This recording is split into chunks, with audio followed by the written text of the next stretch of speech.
Oi, pessoal, boa noite. Que bom que você chegou cedo aí na sua igreja local ou que você está chegando para a sua igreja e já está conectado, nos ouvindo aqui. Hoje nós invertemos um pouco o papel, né, Pastor Márcio? Isso aí. Eu vou começar fazendo a propaganda do livro A Verdadeira Riqueza, Princípios da Prosperidade Bíblica.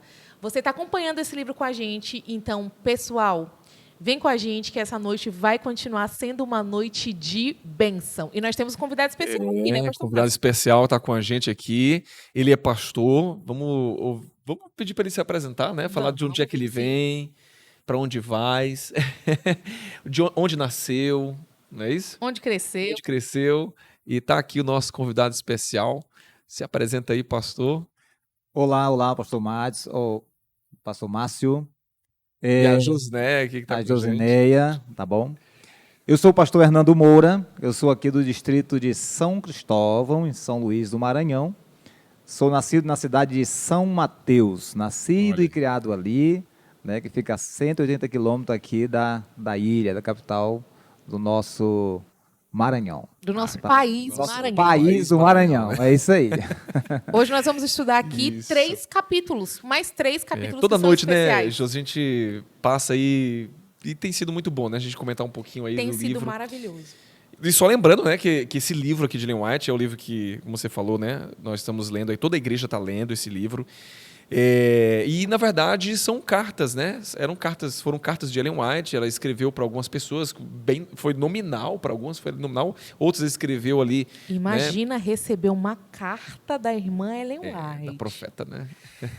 Eu não sei não. Mensageira do Senhor, ela sempre se declarou assim, né? Sim. Ela sempre ela declarou assim, eu sou a mensageira do Senhor. Tem uma mensagem que Deus enviou e a vida dela, na verdade, né, toda a vida dela é que demonstra que ela teve o dom profético. Mas se perguntavam se ela era profeta, ela sempre diz, não, eu sou a mensageira do Senhor. Né? Ela tinha uma mensagem, e essa mensagem, baseada na Bíblia, e toda a sua mensagem é sobre Jesus Cristo. Né? Amém. Amém. A vida dela foi para exaltar Jesus Cristo. A gente sabe, né, pastor Hernando sabe bem disso aí, que nenhuma doutrina dessa igreja veio por conta de Ellen White. Né? Toda a doutrina Verdade. veio da Bíblia, ela, na verdade, traz ali uma mensagem baseada na Bíblia para exaltar Jesus Cristo. Né? Verdade. Pastor Márcio, Ellen White, é lindo muito gostoso poder ler os seus escritos, seus livros, porque quando a gente lê Ellen White desaparece, certo? Sim. E aparece a pessoa de Jesus Cristo. Uhum. Né? É lindo. Ela não chama atenção para si, ela chama Sim. atenção para Jesus e para a palavra de Deus. Falando dos seus escritos, ela mesmo diz, exijam sempre um assim diz o Senhor, que é a Amém. Bíblia, a luz maior.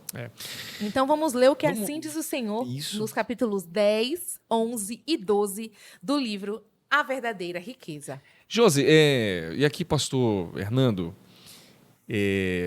a gente falando sobre esses temas, né, cada noite, parece até que, né, a princípio a gente ouve assim, parece que tudo a gente está indo contra a riqueza, né, contra a prosperidade. Na verdade, não é isso. Através daqui do assunto que a Escritura tem trazido aqui, e nós estamos entendendo, compreendendo cada noite, na verdade, o que ela condena e o que a palavra de Deus ela bate muito firme é o amor ao dinheiro. Até porque a gente precisa de dinheiro. Precisa. Né? Então, por exemplo, para a gente ter luz em casa, tem que pagar a conta de luz. Para ter água, tem que pagar a conta de água. Dinheiro né? não traz felicidade, mas tem os ajuda. boletos da vida, né? É isso mesmo. E às vezes é uma guerra, né? São 300 contra 3 mil boletos. 300 reais contra 3 mil boletos. E aí a gente, realmente, dinheiro é uma coisa que assim, não dá para a gente viver sem. Sim. Né? Tem que ter. Mas, pastor Hernando, qual é o problema? O que realmente a Bíblia está condenando ali? Né? Não é a questão de você ter o dinheiro ou buscar a riqueza. Né? Você pode buscar a riqueza, buscar ter prosperidade, buscar cada vez mais ter uma influência maior.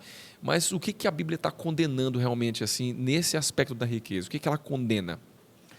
Olha, pastor Márcio, eu lendo este livro, né, por conta um livro muito bom, e Ellen White ela nos leva à leitura de um versículo da Bíblia, um verso da Bíblia, né, que está escrito nas cartas de Paulo, e eu quero compartilhar com você essa passagem das Escrituras Sagradas, como eu já falei, que Ellen White é Bíblia, não é? Ela leva a gente a estudar a Bíblia, porque esse foi o livro que guiou a vida dela, todo o seu ministério e toda a sua vida. E aqui ela convida a gente, a palavra de Deus, no livro de 1 Timóteo, capítulo 6, versículo 11, que diz assim, começar do verso 9, que Paulo escreve falando assim, mas os que querem ficar ricos caem em tentação, em armadilhas e em muitos desejos insensatos e nocivos, que levam as pessoas a se afundar na ruína e na perdição, porque o amor ao dinheiro é a raiz de todos os males. E alguns nessa cobiça se desviaram da fé e atormentaram a si mesmos com muitas dores. E o verso 11 é bastante interessante. Olha o conselho de Paulo. Ele diz assim, mas você, homem de Deus, fuja de tudo isso. Siga a justiça, a piedade, a fé, o amor, a perseverança, a mansidão. Combate o bom combate da fé. Toma posse da vida eterna. Como nós sabemos, né, pastor Márcio, que a Bíblia em nenhum lugar, ela condena a riqueza, né? Ela condena você ter dinheiro.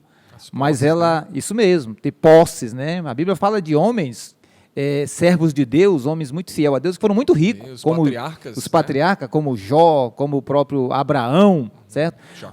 Jacó, o próprio Jacó, homens que deixaram um legado para nós, que a riqueza deles chegaram só até no bolso, nunca chegou no coração. O problema, eu acho, que é chegar no coração, porque a pessoa pode ficar avarento, certo? E querer endeusar a riqueza, o dinheiro.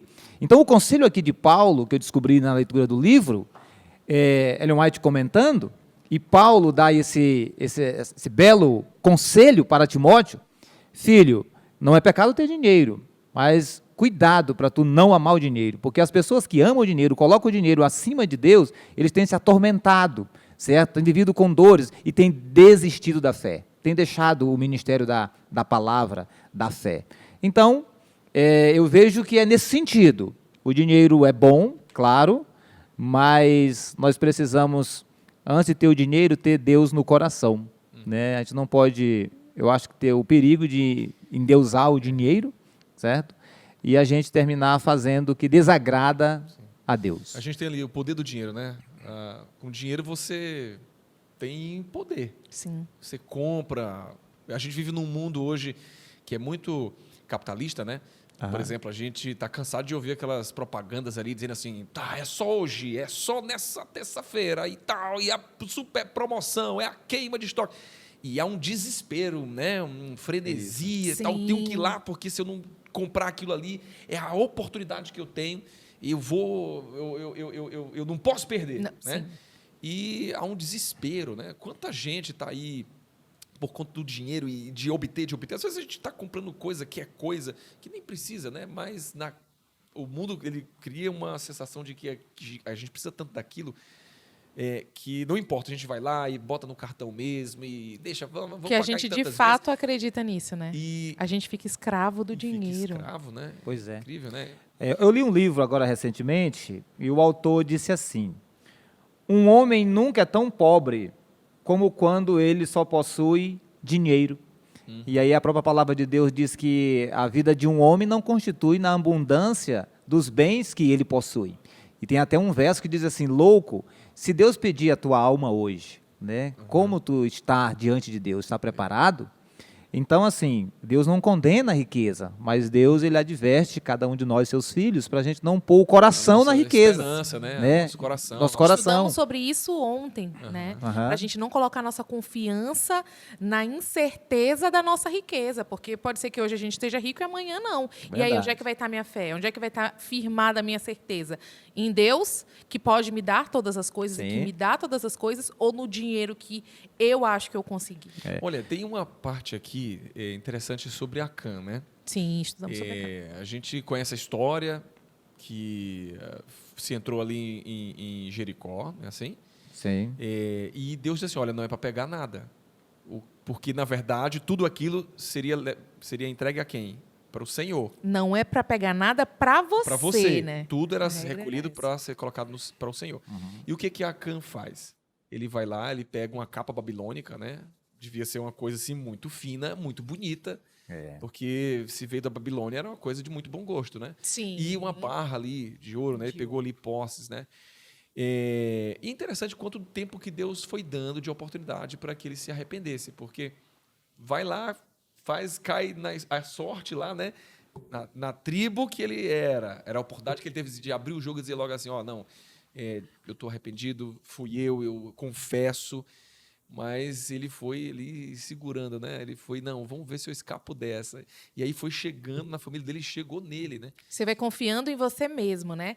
Ele podia ter se arrependido. Eu acho que se ele tivesse se arrependido, Deus o teria perdoado, porque Deus é um Deus de amor e de perdão. E ele foi tendo várias chances. Deus foi dando várias chances. E ele, não, ninguém vai me pegar. Ah, é impossível. Já imaginou? Temos várias tribos aqui. Saiu a minha, saiu a dele. Tantas famílias dentro dessa tribo, tu acha que vai sair a minha? Saiu a dele. E aí depois, ele disse assim, dentro da minha família tem um monte de parentes, sai meu nome. Será que vai sair meu? E ele foi acusado, eu gosto que o livro diz que ele foi acusado porque quando Josué passou, olhou a cara dele, estava tão pálido. Ele se entregou, Ele né? se entregou no medo e no nervosismo daquilo que ele Agora, tinha pois é. cometido. pastor, era só ele confessar. Se ele tivesse confessado, né? Se ele tivesse aberto o coração e entendido assim, não, Senhor, eu confesso, fui eu falhei, eu errei. E no livro diz assim, ó, se tivesse confessado, teria sido salvo. Mas o pecado endurece o coração. Pois é. Então, Josineia, pastor Márcio, é o seguinte, essa história de Acã, a gente já falando aí da tribo, né? Sim. Então, eu imagino assim, quando ele escutou ali a tribo de Judá, ele era da tribo de Judá. Sim. Ele já né? deve ter dado um... Ele disse, eita, a tribo de Judá, e Ele eu já sou pensou dessa em tudo, tribo, né? Pode ser que Pois seja é. eu. Mas tem muita gente, como você já acabou de falar, né? Não, a tribo é gente. grande, né? Tribo, né? Tá. Aí depois veio a sorte para a família. Tá, eita, e agora tá mais perto, né? E aí Deus agora disse assim, agora vem o nome. E aí só olha, é você. Então, assim, a forma como Deus trabalha. Então, todos ficaram sabidos ali, ficou muito claro de que Deus não é um Deus injusto, certo? De Ele forma vai dando a alguma, né? oportunidade, Ele né, foi dando que a pessoa- oportunidade, né? E todos ficaram sabidos de que realmente foi ele que cometeu aquele pecado, certo? O juiz de Deus, o líder de Deus, não estava fazendo um juízo ali equivocado, de forma alguma, porque ele foi tendo plena consciência do erro dele até confessar. Pastor, então isso aqui mostra pra gente uma lição muito grande, né? De que Acã, o problema dele é que ele tomou aquilo que era de Deus. O problema do pecado, né, Adão e Eva, foi justamente porque Deus disse assim, olha, de toda árvore do jardim você vai comer. Na verdade, todas as árvores eram de Deus. Tudo era dele. Ele fala assim, ó, essa daqui que está no meio do jardim, ela é minha. A gente às vezes pensa que no fruto tinha veneno, o pecado estava no fruto, e não é nada disso. Deus só disse assim, ó, essa árvore aqui que está no meio, gente, você pode comer, Adão e Eva, vocês podem comer de todas. Mas aqui está, aqui no meio do jardim, essa me pertence, essa é santa, ela é consagrada para mim, não toque. Ali Deus estava provando a vida de Adão e Eva. Aqui também, em Jericó, Deus estava provando o povo dele. Agora, era cada uma daquelas pessoas que estavam sendo provadas. Sim. Não era só mais Adão e Eva, todo mundo estava sendo provado. E Acã, ele foi lá e ele pegou aquilo que pertencia a Deus. E veio as consequências disso, né? E a consequência foi que toda a família dele também sofreu. Pastor, quando eu também tomo o que é de Deus, porque Deus é muito claro, olha, ele primeiro nos abençoa para nós devolvermos a ele, né? Há prejuízo quando eu retenho aquilo que é de Deus e eu tomo para mim? Pelo que eu percebo assim, não é só o indivíduo que fez isso, mas a família também acaba sofrendo por isso, né? Por esse não reconhecimento daquilo que é de Deus, né? Isso, na sua visão assim, pastor, isso acaba afetando como a vida de uma pessoa, quando ela entende assim, não, eu sei que isso é de Deus, mas eu estou precisando, é meu, e ela acaba tomando isso para si. Tocando nisso, né? Usufruindo disso, né? Sim. Eu quero endossar suas palavras, pastor Márcio. Eu li num livro aqui, eu achei bastante interessante outro dia, que o autor disse assim, Deus não precisava da árvore da ciência do bem e do mal no jardim do Éden. Deus queria a fidelidade de Adão. Olha. Simples assim, né? Então Deus, ele quer a nossa fidelidade, como ele queria a fidelidade de Acã, Sim. certo? E respondendo a sua pergunta aí, né? O problema que pode causar alguém que possa tocar no que é de Deus. Nós temos a recomendação, desde o primeiro livro da Bíblia, que fala do dízimo, fala das ofertas, de não tocar no que é sagrado. Né? Vem sempre consequências sérias sobre isso. E eu lendo um livro outro dia também, o autor contou a história de uma águia. né, diz que uma águia, um dia, ela conseguiu tirar um pedaço de carne de um holocausto, de um altar de sacrifício, certo? Ela com as garras fortes, ela conseguiu tirar um pedaço de carne. E nesse pedaço de carne foi uma brasa acesa ainda. E quando ela chegou lá no ninho, certo? Essa brasa incendiou todo o ninho e causou um desastre grande ali, certo? Então esse é o perigo que causa alguém tocar no que é sagrado, entendeu? Sempre vem as consequências. Como a gente viu aí, Deus diz, olha, não toca a Cã, que ele tocou, infelizmente, ele com toda a família foi... E aí veio o juízo, né? Sim, e aí vem essa questão que me chamou bastante atenção. Chega o momento do juízo e às vezes a gente deve ser fiel, acaba não sendo fiel a Deus. E aí Deus disse, até no juízo ele é amor. Em toda a essência dele, ele é amor. Às vezes a gente acha que vai aparecer um telão com todos os nossos pecados. Mas não. A Ellen White lança a luz de que no momento do juízo, Cristo vai olhar para cada um de nós.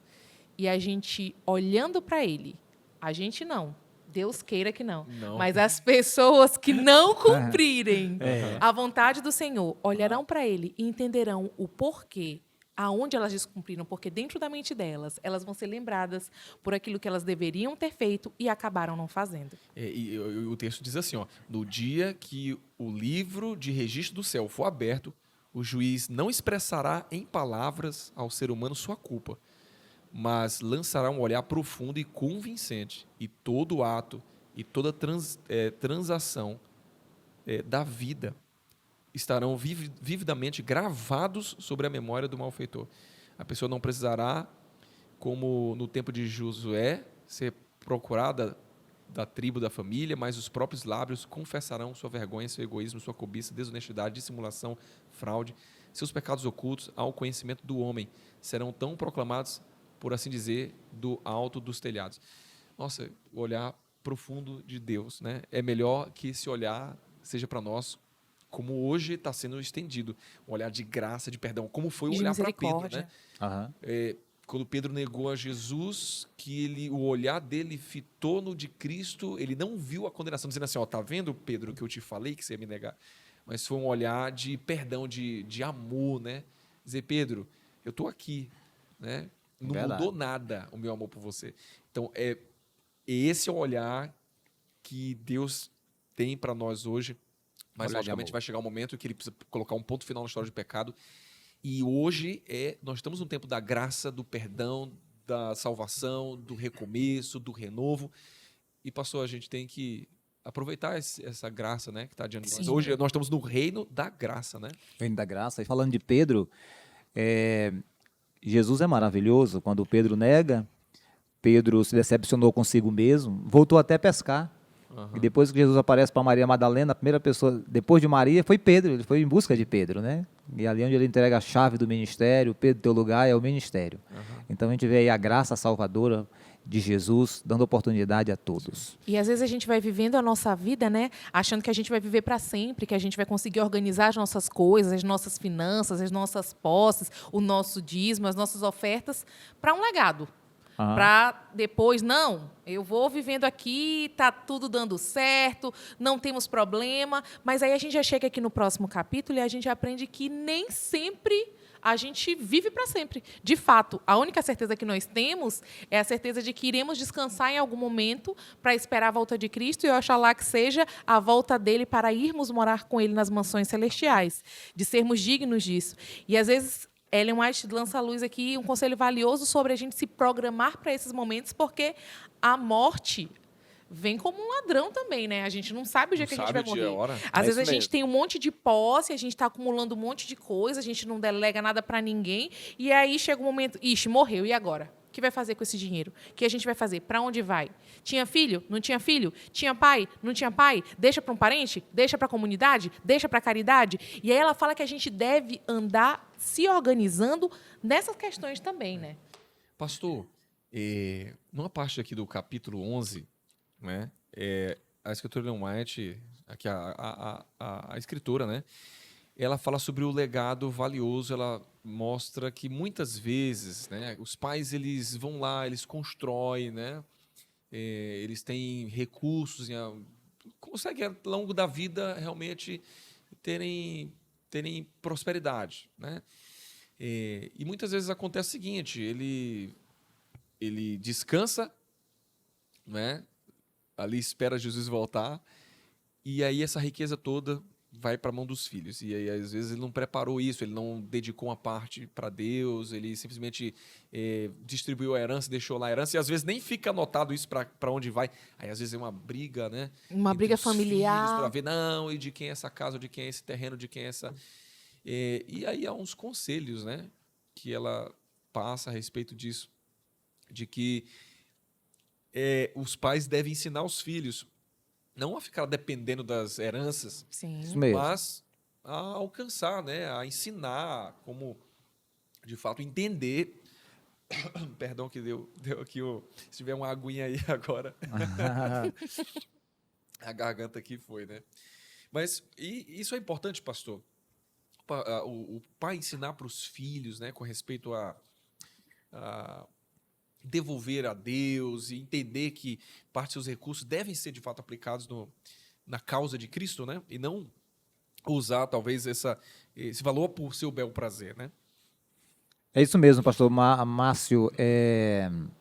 Estou lendo aqui e pensando, né, como Deus revelou tanta luz para a serva dele, Ellen White, né, até orientar a igreja dele quanto a isso, né?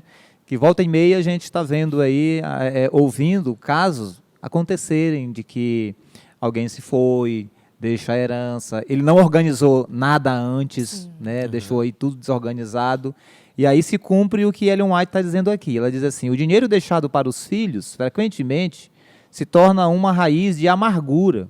Tem até um verso bíblico aqui, Abacuque 12:15. Muitas vezes brigam por causa da propriedade que lhes foi deixado. E em caso de testamento, raras vezes estão todos satisfeitos com a distribuição feita pelo pai. Em vez de os bens deixados despertarem gratidão e reverência em sua memória, criam insatisfação, reclamação, inveja, desrespeito. Irmãos e irmãs que estavam em paz uns com os outros são às vezes postos em desacordo, havendo frequentemente desavença na família como resultado de bens herdados. Nossa. Mas a gente não já viu muito isso, né? Aí vira um caos, né? Tá tudo assim tranquilo, de repente aí o patriarca ali, né, a matriarca falece ali, ela descansa. Ou algum tio rico, ou parente Sim. rico da Gente, família. Quanta confusão acontece assim no meio familiar e orientações de que, de fato, os pais não devem ensinar os filhos a depender dessas heranças, né? Sim. Logicamente que vai ser distribuído, mas que pudesse deixar isso, de fato, já organizado, né? E também permitir que uma parte disso seja colocado na causa. Porque, às vezes, o que acontece? É colocado toda aquela herança para os filhos, obrigado, e é motivo de briga, né? De confusão ali, e o que poderia ser aplicado na causa, como a gente já viu ontem, né? Que Deus ele vai fazer tem feito o trabalho e tem utilizado todos nós, utiliza os O recursos. nosso recurso na causa dele. E às vezes o recurso é usado em outra coisa que não é na pregação do evangelho, no término da obra, da mensagem, né, que precisa ser colocada e levada ao mundo, né? Verdade. Pastor Márcio, eu creio que nós precisamos entender e construir um tesouro no céu. Né? Nós temos que viver isso e crer Lembrar nisso, disso, né? sim. Lembrar disso, verdade. E não deixar para a última hora. Né? O que a gente puder fazer para investir no tesouro no céu, que onde está teu tesouro, aí está o teu coração, certo? Talvez muitos problemas serão resolvidos ou nem acontecem se for organizado, planejado, se seguir a ordem que Deus dá na sua palavra, orientando assim a sua igreja. E esse investimento se dá através dos dízimos e ofertas. Esse investimento para os reinos celestiais. E o último capítulo que a gente vai trabalhar essa noite, porque o tempo está correndo contra a gente, a conversa está muito boa, mas a gente vai falar sobre isso. Às vezes a gente define mordomia como dízimos e ofertas, e não é. É uma pequena porcentagem da mordomia, porque a mordomia é um estilo de vida e a gente tem trabalhado e falado sobre isso, né? Mas vamos aí, gente. Vamos falar sobre dízimos e ofertas, o que é dízimo, o que é oferta, tem diferença para pacto, o que vocês, como pastores, podem nos orientar durante essa noite à luz do livro A Verdadeira Riqueza. A gente acho que começa lá no princípio de tudo, quando Deus ele cria né, a terra, e ele estabelece, né? A gente percebe que de tudo que nós temos que tirar uma parte. Por exemplo, do nosso tempo. Do tempo todo não é nosso. Nós precisamos tirar a primeira hora de cada manhã, né, assim? E seria muito interessante se tirarmos uma pela manhã e à tardinha, momento para estar com Deus. No nosso tempo, nossos talentos, naquilo que a gente faz, é muito importante que a gente coloque o melhor que nós temos a serviço de Deus, né? No nosso templo, que é o corpo, né? A Bíblia é muito clara, diz assim, olha, o corpo não é nosso, o nosso corpo é o templo do Espírito Santo, então eu não posso fazer com ele o que o meu bel prazer e destruir o templo de Deus. E a Bíblia diz assim, aquele que destrói o templo do Senhor, Deus o destruirá. Sim. E nós temos os nossos tesouros, né? Que, na verdade, a gente tem usado muito, ouvido muito essa expressão no livro, né? Tudo é emprestado. A nossa vida é emprestada, o tempo que nós temos é emprestado, os talentos que nós temos é emprestado. O conceito que temos que entender é que tudo, de fato, é de Deus, e nós temos que reconhecer isso. E esse reconhecimento é adoração. Sim. É o reconhecer que tudo é dele. Eu sou dele. Sem ele, nada existe, né? Sem ele, não tem sentido. E esse reconhecimento, ele vem também através dos nossos dízimos, das nossas ofertas. E, de fato, né, pastor Hernando, a gente não tem que dar o dízimo para ser abençoado. Né? Nós não damos o dízimo para ser abençoado. Na verdade, sempre há a expressão de devolução, né? É um ato de devolver. Esse ato de devolver é um ato de reconhecer, né, que vem de Deus.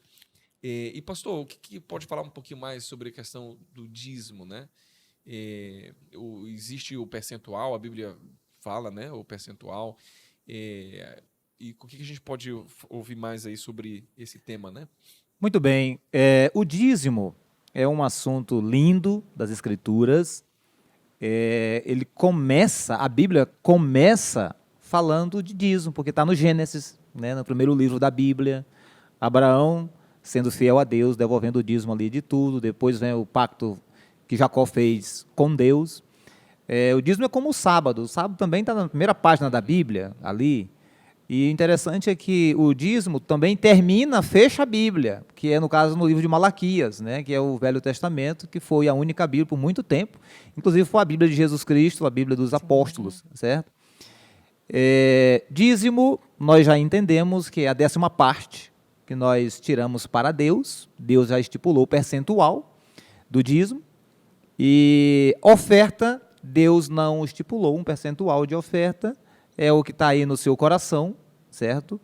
E a gente vem descobrindo ao longo de todo o contexto bíblico da palavra de Deus, que Cristo se fez oferta por nós, né? Oferta é gratidão, a sua gratidão a Deus, e você escolhe aí o percentual que Deus colocou no seu coração. A oferta parece ter essa ideia de ser um presente, uma dádiva, né? Um presente, uma dádiva. Sim. Porque Jesus, ele é a oferta de Deus, ele é o presente de Deus para nós.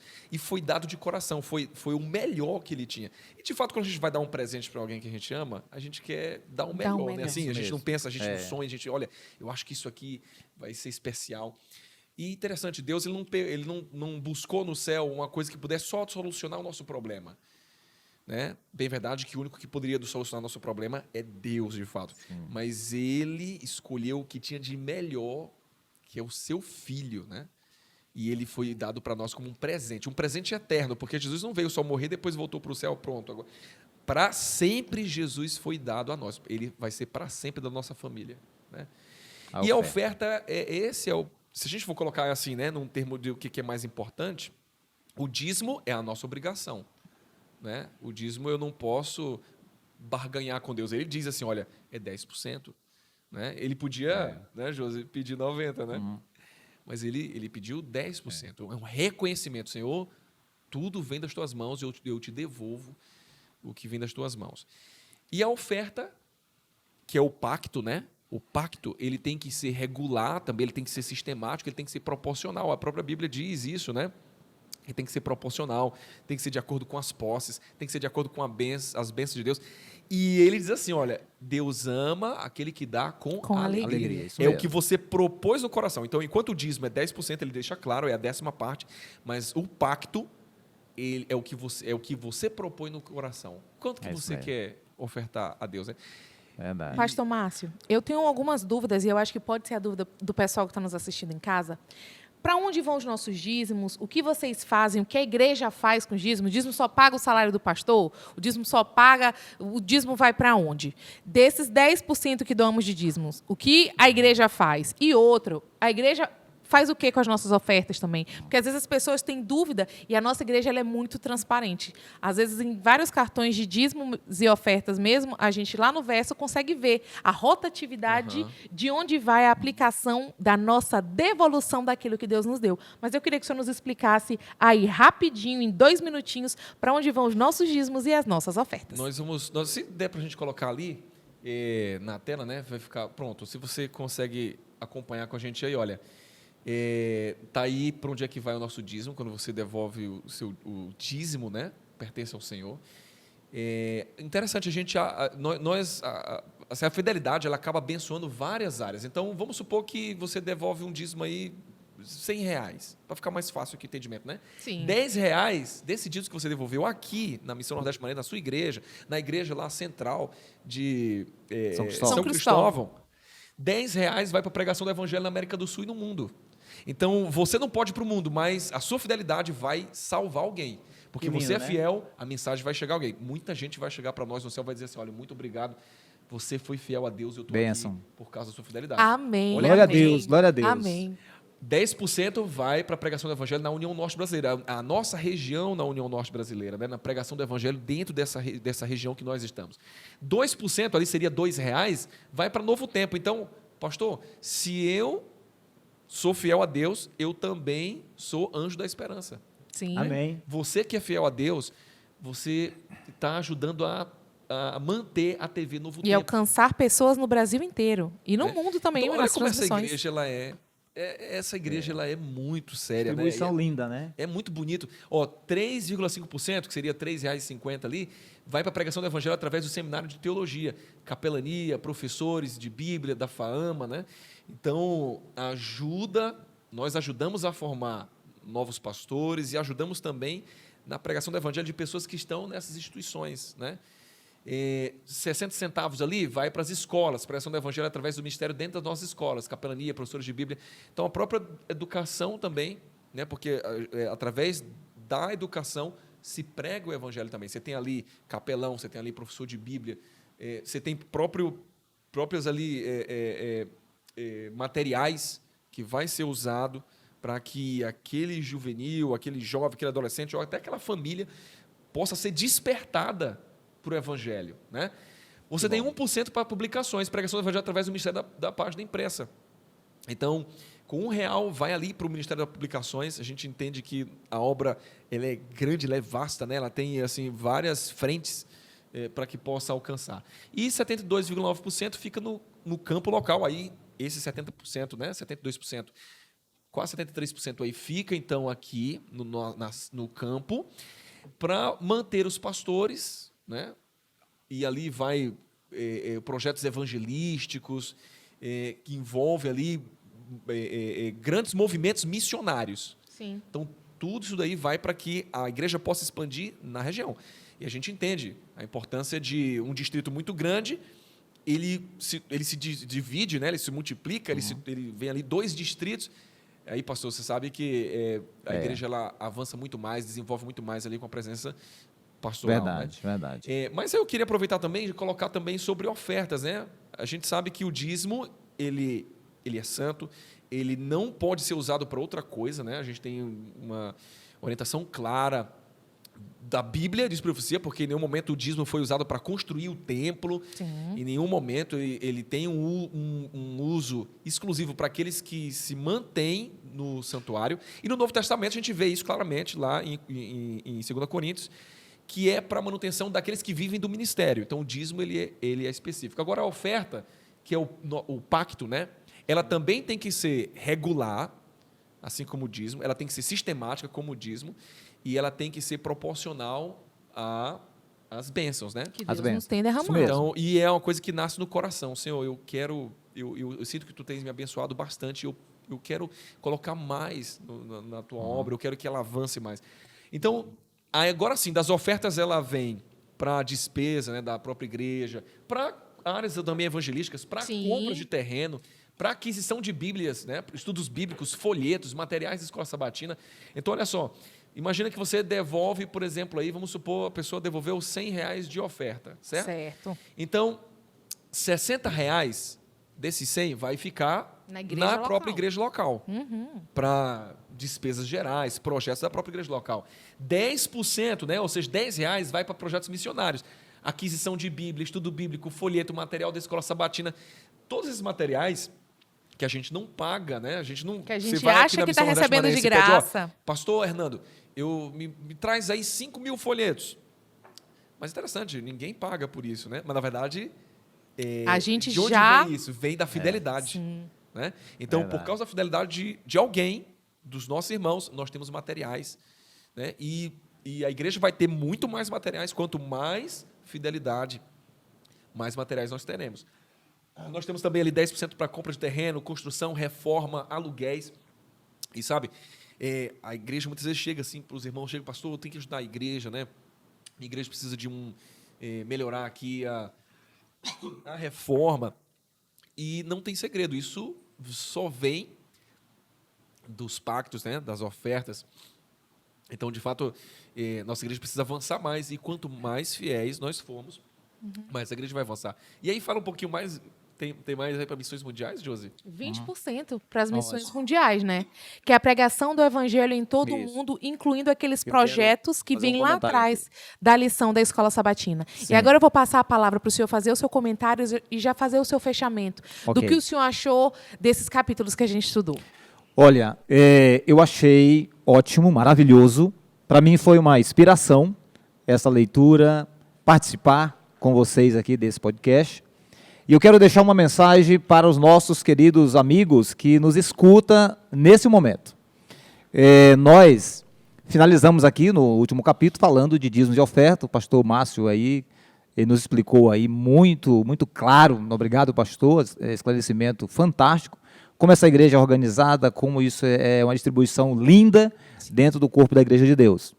Então, para você que me escuta, o meu recado para você é o seguinte: eu já estou no ministério há alguns anos, alguns poucos anos, mas toda igreja que o nosso povo entende verdadeiramente o que é dizimar e ofertar, essa igreja ela dá menos trabalho, ela é uma igreja que aprende a viver os princípios de Deus. Por que eu estou falando isso? Porque aqui no meu fechamento, eu quero dizer para você o seguinte, que toda vez que eu leio na palavra de Deus, que eu descubro um reavivamento espiritual, a fidelidade está dentro. Por exemplo, quando você lê lá em 2 Crônicas, capítulo 31, você vai ver que o rei Ezequias, ele fez uma reforma grande ali em Judá. E essa reforma, ela envolveu Israel, e a reforma foi levando o povo à fidelidade, viu, pastor Márcio? A dízimos e ofertas, certo? Isso está na palavra de Deus. Mas eu não posso sair daqui sem falar também da grande reforma espiritual que fez Neemias. Né? Neemias foi o homem chamado por Deus para construir os muros, mas ele não foi ali só para construir os muros. Quando você lê o livro de Neemias, você vai encontrar o seguinte: no capítulo 1, Neemias dá exemplo de oração, de um homem que ora, ou seja, ele ensinou o povo a orar. No capítulo 2, no capítulo 1, a oração. No capítulo 3, Neemias leva o povo para o trabalho, o povo foi para a missão, botar a mão na massa. No capítulo 8, Neemias leva o povo para ler a Bíblia, ouvir a palavra de Deus. Ele se arrepende, chora, tem todo aquele movimento lindo lá. No capítulo 13, Neemias leva o povo para casar bem, porque o povo estava casando mal, com estrangeiros e etc. No mesmo capítulo 13, Neemias leva o povo para guardar o sábado, porque o povo estava esquecendo a santidade do sábado. No capítulo 12, Neemias leva o povo a louvar a Deus. E no capítulo 10, no verso 39, Neemias leva o povo a fazer, sabe o quê? Adivinham? Dizimar e ofertar. Sabe por quê? Uma verdadeira reforma deve existir fidelidade nos dízimos e nas ofertas. Amém. Que Deus possa nos abençoar hoje e sempre, e colocar em nosso coração o verdadeiro avivamento, a verdadeira reforma que inclui tudo isso aí, inclusive dízimos e ofertas. Amém. Nós gostaríamos muito de agradecer a sua presença aqui, pastor Hernando. Você nos lançou luz e comentários maravilhosos sobre o livro que a gente está estudando. Pessoal, nós já chegamos a mais da metade do nosso livro. Logo, logo, infelizmente, essa série de podcasts vai estar acabando, mas a gente pretende continuar ela, se Deus nos abençoar, com outros assuntos, outros temas. Mas acompanha com a gente, tenha um ótimo culto e nós te esperamos aqui amanhã. Amém. Deus te abençoe e até amanhã. Valeu.